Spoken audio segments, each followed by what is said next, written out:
I was riding down the road today, listening to my radio, and they're playing a lot of love songs on the radio today because it's Valentine's Day, and I got to hear my favorite love song of all time. I got to hear She's in Love with the Boy by Trisha Yearwood. And every time I hear that song, I have to sing it at the top of my lungs. So I was sitting there, singing, and then I realized I wasn't riding down the road. I wasn't even in my car. I was walking around Walmart listening to my iPod. I was in the lingerie section singing She's in Love with the Boy at the top of my lungs. It was awkward. I get asked this a lot too. Matt, how do you come up with your jokes? How do you write your jokes? It's simple. What I do is, I sit on the floor of my room with a pencil and my notebook, and I turn on my Ashley Simpson CD and let the music drift over me. Her words have inspired so many jokes. I tell my jokes with my eyes closed because I'm easily distracted. I have ADD. I'll be in the middle of a joke, I'll be like, knock, knock, who's there? God damn, that's a big TV. Wonder how much they pay for that.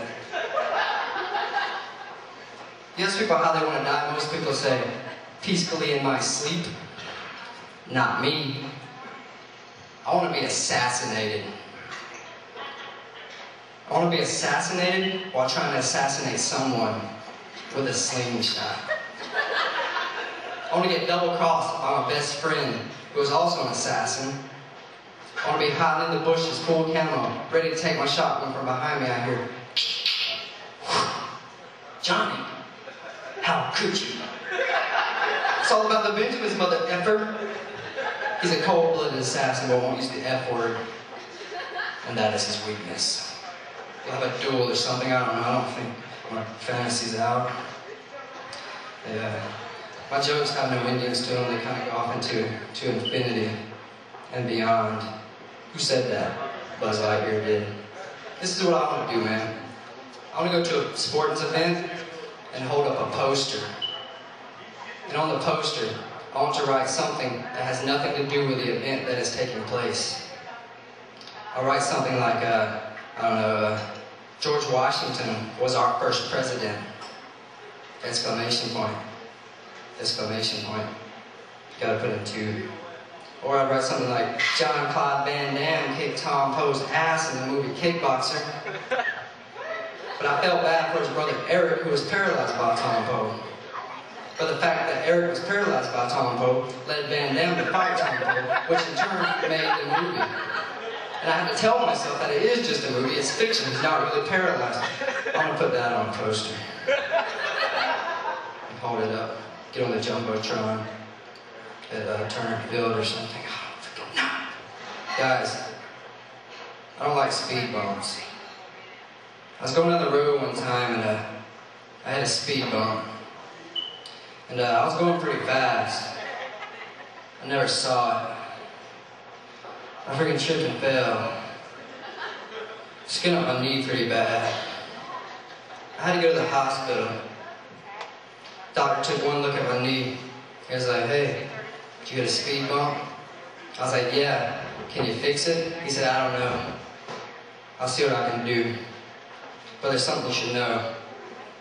I'm not a doctor. I said, you're not a doctor? What kind of hospital is this? He said, it's not a hospital. It's McDonald's. I said, McDonald's? Who the hell brought me to McDonald's with my knee bleeding? He said, I don't know, man. Just walked in. Are you hungry? I said, as a matter of fact, I am. Let me get one of those apple pies. He said, all right, that'll be $1. I said, all right, how long is it going to take? He said, not long. I said, all right, wait, when it gets done, hold it for me, because I'm going to go down the slide.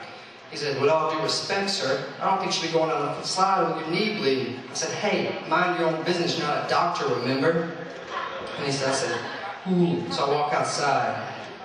When I get out to the playground, this little bastard child standing there. The little bastard child looks at me and he says, hey, I'll race you to the top. And I'm not one to back down from a challenge, so I say, okay, but don't cry when I beat you. So we're racing to the top. We get halfway there, little bastard child kicks me in my knee. and I fall down in pain.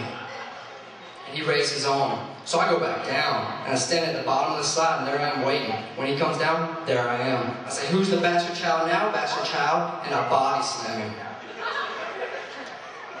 Then I go back inside, and I get my apple pie, and I leave. It's a story of overcoming adversity.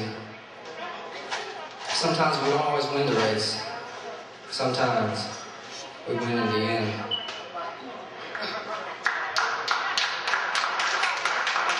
See, I'm not good with girls, you see. I'm just not. I can never tell if a girl likes me.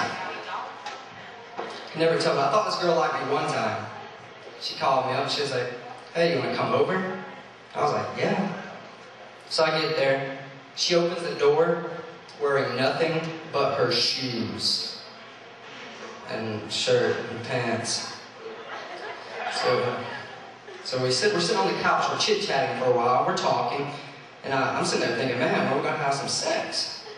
And so we're talking for about a half hour, so I wasn't keeping track. And she was like, "Matt, I think you're a nice guy. I have someone I want you to meet." And I'm thinking, hey, this girl's gorgeous. Chances are her friend's hot too. So I agree. Then a friend comes over. This girl weighed 300 pounds. Had to. That's just an approximation. It's just an approximation. She had big eyes. Her teeth stuck out a little bit. Obviously a crack baby. So I'm sitting there thinking, man, you've got to be kidding me. So I banged her. Really gave it to her too for about 22 seconds. That's how I get the name Deuce Deuce.